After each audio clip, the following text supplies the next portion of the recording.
Bueno, hasi, zure tartera joan aurretik, komentatu behar dugu, ze aspaldion, ez daki surfari lotutako enbeste gauza gertatzen ari dira. Azkena izen da hor, Donostian, Zurriolako ondartzan be, ontzi bat, irauli da eta bertako 6 lagunak surfista batzungandik erreskatatuak izan behar dira. Izan behar dira, ez dakiz esaten duten ez. 45 minutu lehenago baita ere, hori, 70 urteko pertsona heldu bat, bainatza sartu zen, korronteak eraman, da ere erreskatatu behar izan zuten. Baita ere, Suantzesen, Kantabrian, Santander inguruko buelta hortan, baita ere, beste bi bainista eraman zituen korronteak, bitako batek haitz baten igota amaitu zuen, helikoptero etorri zen erreskatatzea, beste bi surflari galduta zeudenak itsasoan ere erreskatatu zituzten, Ingalaterran berriz beste 3 pertsona heldu ditu dira, gazteak erreskatatzea sartu zian eta berau egito, eta salbamentukok besteak erreskatatu zituzten. Eta, bueno, azken finean, zer gertatzen ari da, surfak badula bestelako sekulako espansio hortan jarraitzen dula, eta aldi berian, giroa ere, negu ikutu hori, udazken ikutu hori, ez da azaleratzen nahi.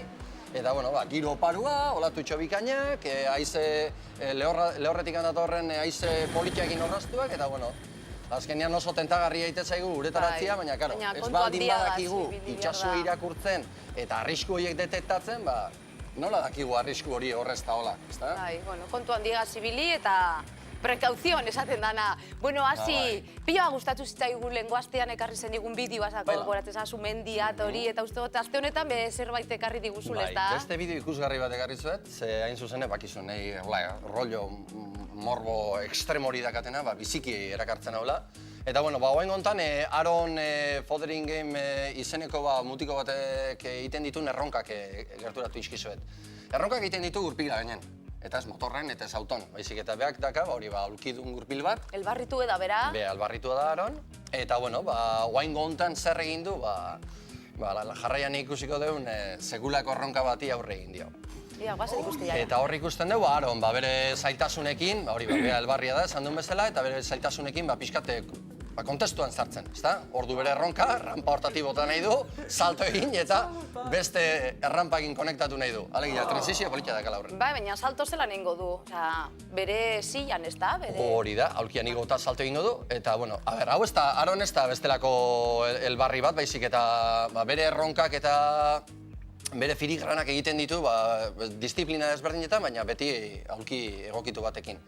Eta, eskarmentu handiko pertsona da, kirol estremoan bere mugen barrenean, baina, Ia, badaukagu irudirik ikusteko, ikusiko dugu, ikusiko zuen. Betu, hemen hor ikusten dugu bere lehen zaiak era, sekulako abala hartzen du, goa salto ainaz, eta, karo, nahizun ja, kriston piru eta atea, bizkarrez kriston kolpia. Ni hau ikusi nunen, gehatu nintzen, hola jota, iparra galdu aldute.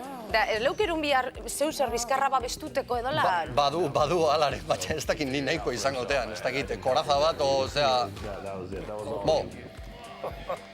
Mutila mina hartzen du, nabarmen da, baina bideoa ikusten ez dute, hala eta guztiz ere, hortza galtzen ditu eta baina gozatuz dabil mutila. Eta horreztu nahi laga. Ondo naho, guazen berriro saiatu nahi dut. Abaila gehiago berdet. Oain zer egiten dio? Bob Burkitz izeneko skater famatu batek, beran atzetik ahungo bat egingo diona, azken bultzadatxe hori eman, rampa edo rezepzio horta alatu dedin, eta ez motz geratu, lehenago geratu dan bezala. Sekulako egaldia egin du, hobetu du egaldia, baina ez du nahiko egan egin, eta horri ikusiko dugu, toink, epatxo, eta hori jata aljanta eta nara. Baina bintzat aurrerago egin du, eta bintzat golpean ondoren irristatuz aliatu da helmugara, eta gizonak ospatu du, hola, aulkian iserita jarraituko baluko. Hori da meritu edako honek Aronek, Izugarria, ez lo.